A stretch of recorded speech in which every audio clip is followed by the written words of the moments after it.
Olá, estamos aqui de novo para podermos compartilhar a palavra de Deus com você e com todos que podem estar nos vendo e nos ouvindo.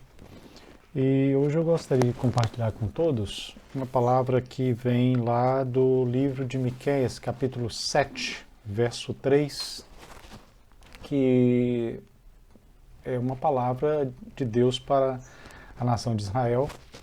E diz assim o verso 3 do capítulo 7 de Miqueias. Se você tiver sua Bíblia, pode abrir também conosco aí. Diz assim: As suas mãos estão sobre o mal e o fazem diligentemente.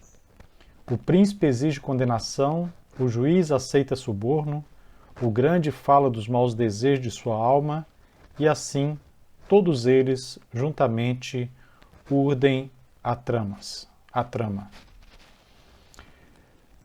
Esse texto de Miqueias, capítulo 7, verso 3, nos fala sobre justamente a condição do povo de Israel, que Miqueias, há mais de 2.700 anos atrás, sentencia sobre Israel, uma nação que estava rendida, estava entregue a toda sorte de práticas contrárias à vontade do Deus de Israel. E por não haver se arrependido do que Deus queria que ela se arrependesse, do que Deus gostaria que ela fosse, a nação de Israel sofre um forte e intenso cativeiro por parte dos caldeus. De certa forma, esse é um dos cativeiros parecidos com o da Babilônia, mas um dos cativeiros realmente que o povo de Israel sofre com bastante, vamos dizer assim, nevralgia, não é? Ataca realmente o povo de Israel de uma forma dramática. É impossível não podermos comparar, não é, com o que acontece hoje com a nossa nação, nosso Brasil. Fico me perguntando se é que nós não estamos passando por um momento assim. Um momento difícil na nossa pátria, no nosso país, e que aponta para uma situação muito parecida com aquela que Israel estava sofrendo.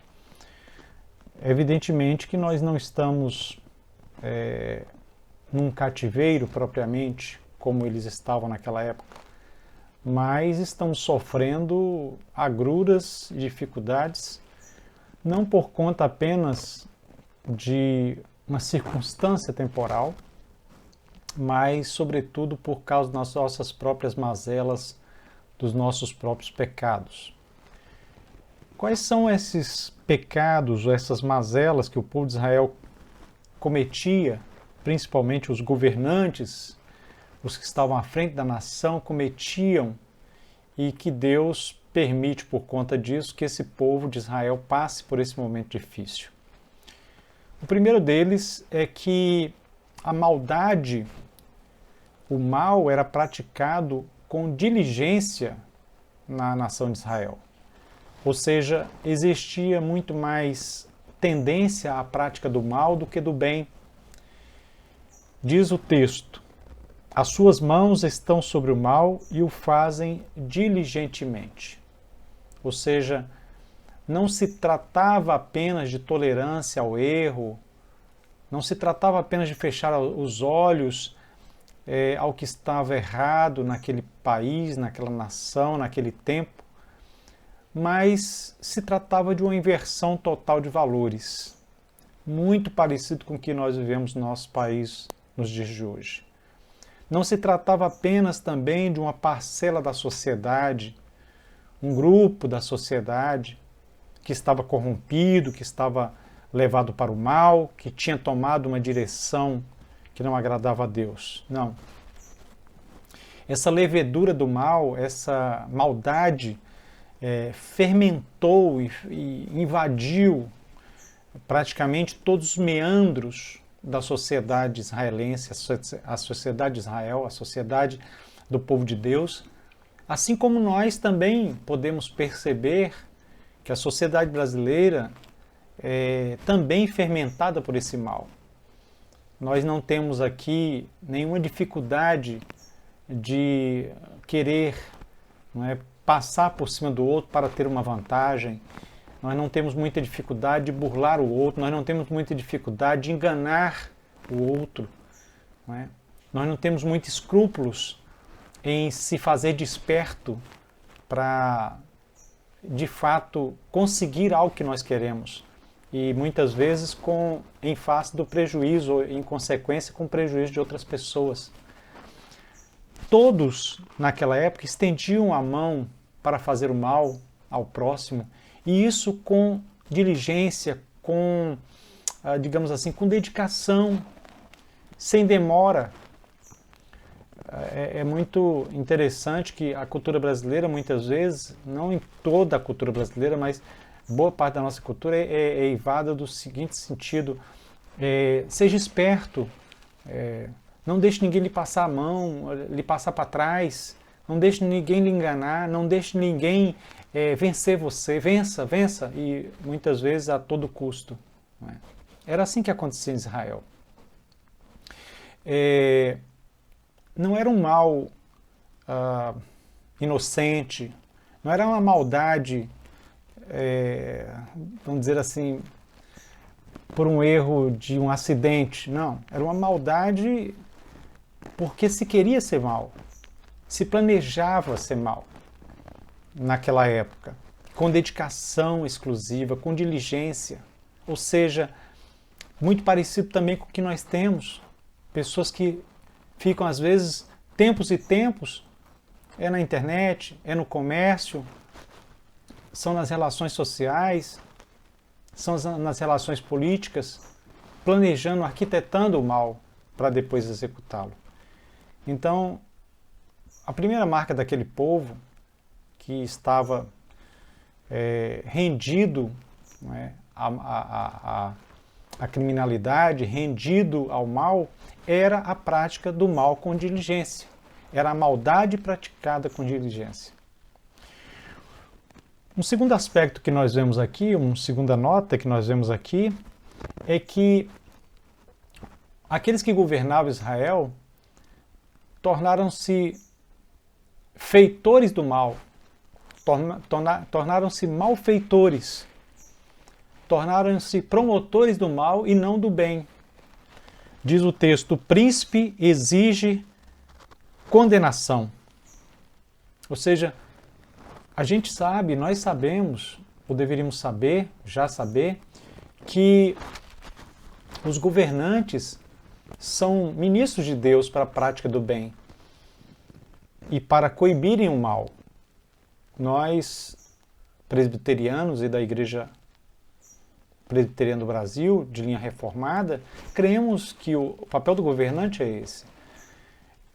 De fato, promover o bem, promover a prática do bem e coibir a prática do mal. Assim, os governantes de Israel deviam servir ao povo, deviam servir, de fato, àqueles que eram tão importantes para o próprio Deus. Mas eles, em vez de servirem ao povo, serviam a eles mesmos, serviam às suas próprias paixões, às suas próprias necessidades. Nós entendemos que os governantes devem, à luz da palavra de Deus, servirem ao povo e servirem a Deus. Se servirem ao povo, de alguma forma estão servindo a Deus. Os governantes são defensores do povo, não são opressores do povo. Portanto, quando Miqueias cita que eles são aqueles que exigem a condenação, parece que Miqueias está apontando justamente uma situação de que o príncipe está usando o seu mandato, o seu governo, para oprimir esse povo e não para aliviar o fardo do povo.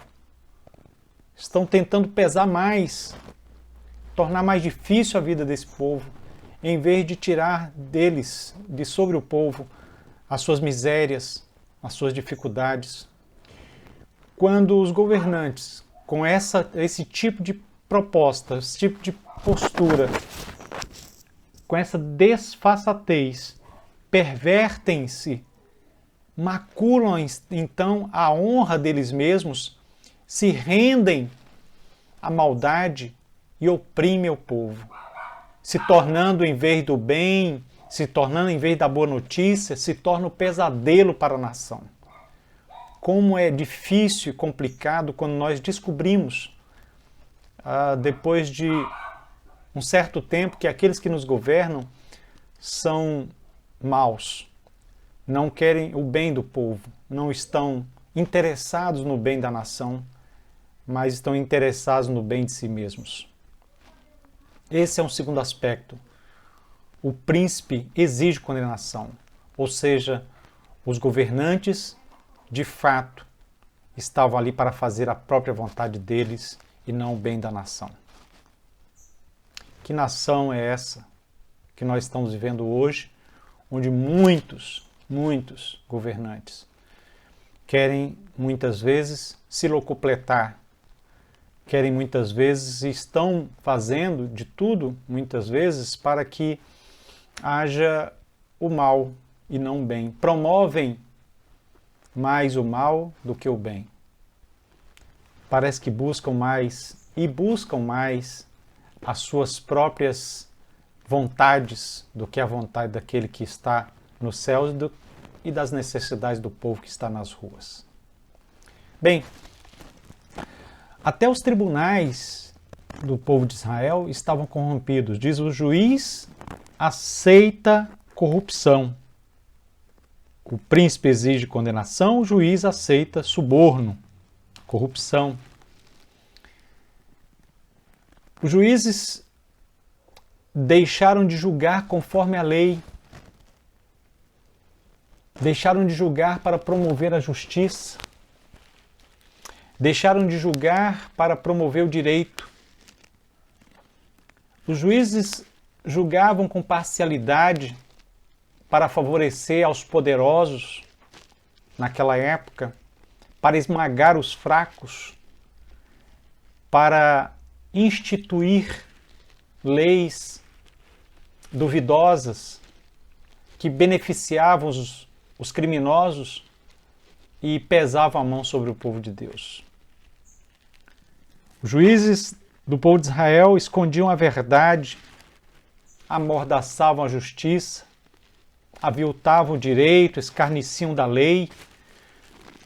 Certamente lá as vendas de sentenças, ocorriam com muita facilidade, recebiam para isso.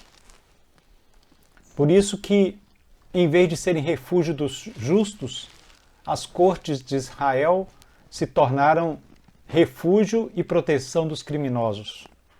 Parece muito com o que também, em boa parte da nossa justiça, vem sendo promovido. Aqueles que deveriam resguardar-nos dos atos criminosos parecem julgá-los como se fossem flexíveis. E o bem, o cidadão de bem, é aquele que bem faz, é buscado, é trazido às correntes, ou seja, está valendo no direito, na justiça brasileira, em muitos dos nossos tribunais, o que se diz num adágio, Para os amigos, os benefícios da lei. Para os inimigos, toda a dureza da lei. Toda a dureza da lei. Para os amigos dos juízes e dos magistrados e dos ministros de cortes superiores, os benefícios da lei. Para os inimigos, e diga-se inimigos aqueles que não pensam ideologicamente, muitas vezes não são próximos, a dureza, a durelex, a dureza da lei. Assim estava o povo de Israel. Uma nação onde o poder judiciário se corrompe, e é claro, os outros poderes também, está fadada ao abismo da existência. Porque o Poder Judiciário, como é o caso do nosso Poder Judiciário no Brasil, guarda a execução da lei. E na sua Suprema Corte guarda a execução da Constituição Federal. Que Deus tenha misericórdia de nós. Mas há uma outra marca dessa nação derrotada, catastroficamente posta em cativeiro. Diz o texto: o grande fala dos maus desejos de sua alma, e assim todos eles juntamente urdem a trama. O grande fala dos maus desejos de sua alma. Os poderosos daquela nação encontraram caminho aberto para colocarem em prática desejos perversos. Quando aqueles que são importantes da nação, aqueles que são homens que têm poder para os destinos do país se corrompem, quando o Estado é domesticado para favorecer os fortes, para favorecer os poderosos e oprimir os fracos, então aqueles que têm poder, aqueles que subiram aos cargos que têm poder, aqueles que têm o comando do país, quando o Estado se rende a isso, quando os poderosos se capitulam ao crime, então eles começam a perceber que o caminho está aberto. Não temem mais punições, não temem mais que os seus projetos malignos possam ser reprimidos. Então perdem todo o pudor, perdem toda a trave, o entrave para poderem fazer o mal. Sabiam esses poderosos em Israel e sabem também nos nossos dias que ao praticarem os seus delitos, as suas maldades, os seus crimes, o braço da lei não há de alcançá-los. De fato. Por outro lado, infelizmente, pensam e agem como se as suas maldades, os seus crimes lhes houvesse e lhes pudesse, melhor dizendo, trazer grandes recompensas. E não sejamos inocentes, sejamos claros quanto a isso. No Brasil, nos últimos anos, temos visto poderosos irem para a cadeia. Graças a Deus, há um movimento nesse sentido. Mas há tantos ainda. Há tantos que cometem, de fato, delitos e escapam do braço da lei. Sabem que, ainda que suas transgressões venham à baila, fiquem expostas, eles não serão exemplarmente punidos. Gozam de imunidades, gozam de proteção de leis que eles mesmos criaram.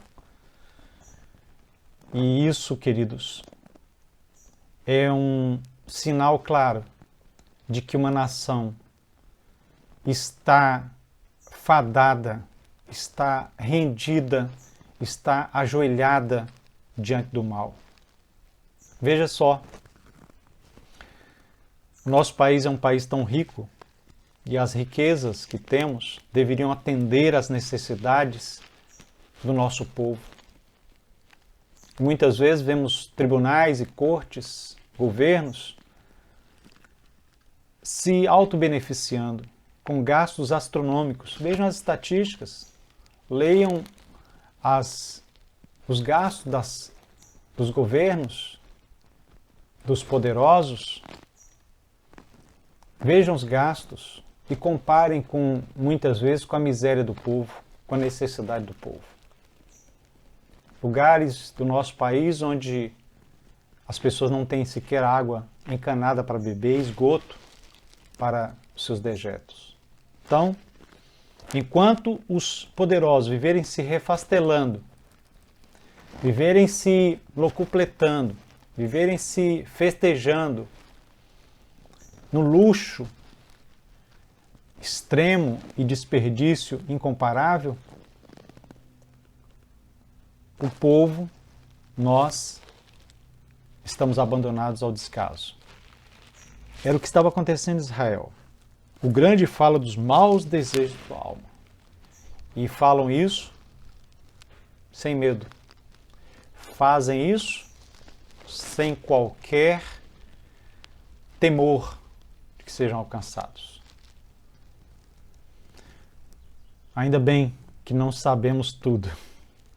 Se soubéssemos de todas as coisas, dos meandros, dos corredores, dos palácios, se nós tivéssemos acesso a toda falcatrua, a toda intenção do coração daqueles que são fortes nessa nação, alguns que são justos e boas pessoas, bons cidadãos, mas boa parte, se nós soubéssemos das tramas, certamente ficaríamos horrorizados. Ainda bem, por um lado, porque assim, pelo menos, sofremos menos. Mas, por outro lado, temos sabido, temos recebido também notícias, informações de que muitas vezes aqueles que deveriam de fato beneficiar a nação são os que mais se beneficiam para si mesmos das riquezas do nosso país. Era assim que acontecia em Israel. Essa é uma marca de uma nação derrotada. Como disse, não somos escravos de ninguém, não estamos em cativeiro nenhum. Por outro lado, nós precisamos da graça de Deus para melhorar muito. E a última coisa que eu gostaria de mencionar nesse texto, aliás, que o texto menciona, que eu gostaria de destacar, é que todos eles juntamente urdem a trama. Né?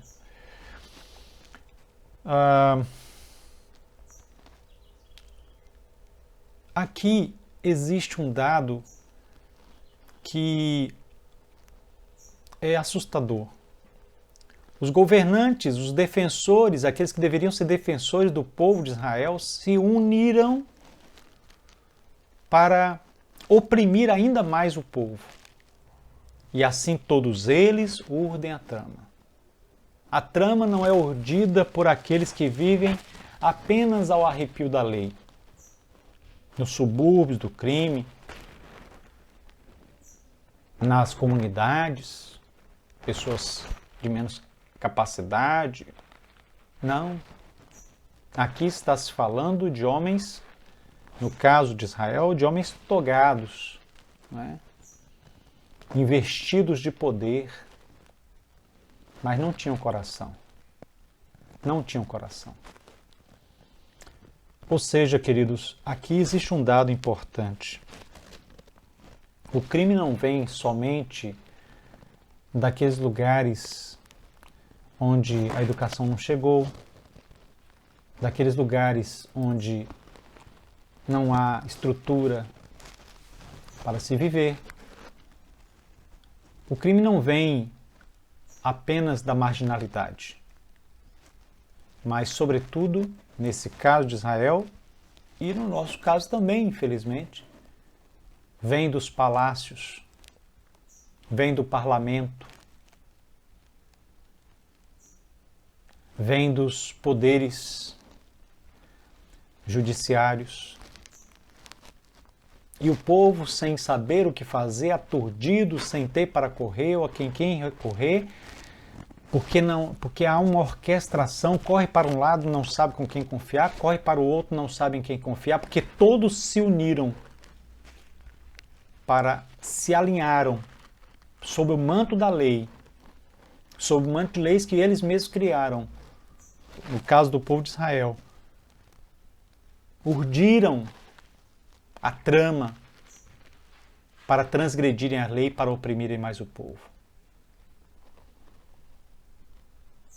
aqueles que são cidadãos de Israel, assim como nós somos cidadãos do Brasil, muitas vezes, naquele tempo e hoje, nós tateamos aqui e ali.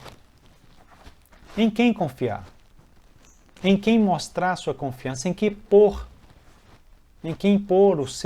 a sua confiança?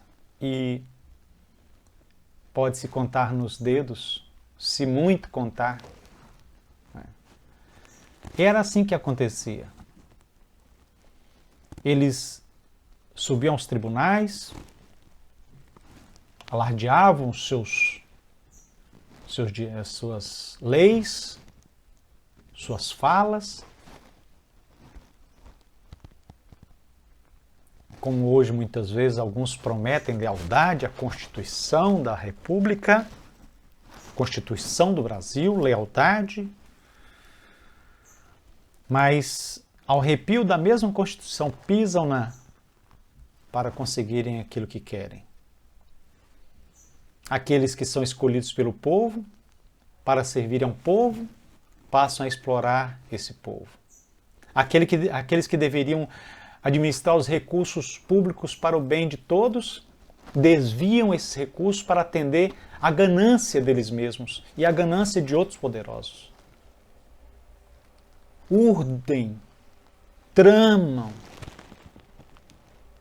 Aqueles que se diziam íntegros e exemplos de integridade para o povo, me desculpem a palavra dura, como ratazanas esfomeadas, vêm abocanhar a riqueza do país e das pessoas, deixando, no caso de Israel e também, infelizmente, no nosso caso, o povo à míngua. Meus queridos, quando nós estamos numa situação assim, quando nós estamos vivendo um tempo assim,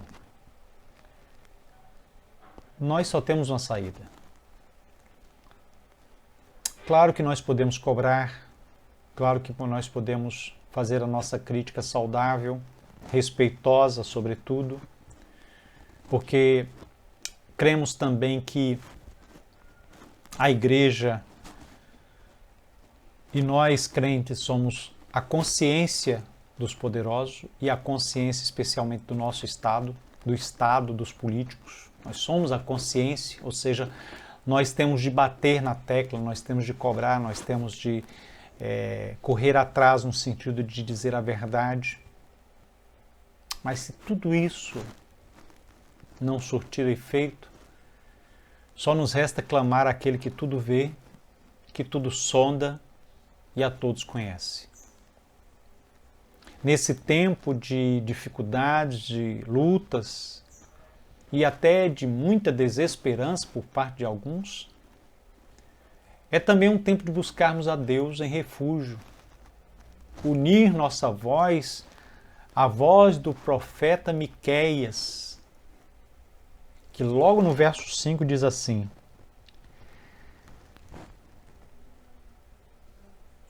Não creiais num amigo, nem confieis no companheiro. Guarda a porta de tua boca aquele que reclina sobre o teu peito. Porque o filho despreza o pai, a filha se levanta contra a mãe, a nora é contra a sogra, os inimigos do homem são os da sua própria casa. Verso 7. Eu, porém, olharei para o Senhor e esperarei no Deus da minha salvação. O meu Deus me ouvirá. Nesse tempo de grandes lutas, conforme o texto que nós acabamos de ler e meditar e pensar, numa terra muito parecida, ou num tempo muito parecido com o que nós vemos viver Israel, quando não tivermos saída, quando o nosso protesto, quando a nossa indignação, quando a nossa busca não surtir o efeito entre os homens, eu, porém, olharei para o Senhor e esperarei no Deus da minha salvação. O meu Deus me ouvirá. A Bíblia diz que os poderosos que os príncipes, que os reis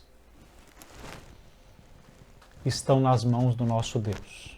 Um Deus soberano que no momento certo fará o seu agrado, da sua vontade e de fato livrará o seu povo. Que Deus tenha misericórdia do nosso país, que Deus tenha misericórdia da nossa nação. Tempos difíceis, mas tempos de buscar em refúgio, de forma, diria até mesmo, desesperada ao nosso Deus. Que o Senhor te abençoe, que o Senhor te faça estar alerta, mas que o Senhor também enche o seu coração de busca dele. É hora de buscarmos ao Senhor. É hora de buscarmos ao nosso Deus. Vamos orar. Bendito Deus, nosso Pai, estamos vivendo tempos difíceis no nosso país, tempos de pandemia, tempos de crise econômica, tempos, ó Deus, de pessoas que mesmo nesse momento difícil se aproveitam da vida e das circunstâncias difíceis para obterem mais vantagens, governos, pessoas de toda sorte em nossa nação. Tenha misericórdia, Deus, de nós, assim como foi com o povo de Israel. Olha para nós. E nós também, Senhor Deus, olharemos para o Senhor. Fixaremos nossos olhos em Ti. Ajuda-nos a não perdermos o foco, que é o Senhor em nossa vida. Daí, cremos que dentro em breve, o sol da justiça estará raiando sobre nós. Abençoa aqueles que estão em suas casas, nos seus lares, no trabalho. Ó Deus, socorre aos enfermos, aos feridos, aos injustiçados, aos que choram. Ó Pai, traz uma graça especial, um consolo. Traz, ó Deus, a cura. Traz, ó Deus amado, esperança ao coração de todos aqueles que ouvem, entendem e obedecem à Tua palavra. Nós oramos pedindo que a graça do nosso Senhor e Salvador Jesus Cristo, o amor de Deus nosso Pai, as bênçãos e consolações do Santo Espírito do Senhor recaiam sobre todos vós, agora e sempre. Amém. Meu querido, você que ouviu essa mensagem, espero que o seu coração esteja nas mãos do Senhor. E logo em breve, muito em breve, voltamos aqui para compartilharmos mais um pouco a palavra santa, bendita, consoladora e profética do nosso Deus. Fique com o Senhor. Deus abençoe a você, a sua família.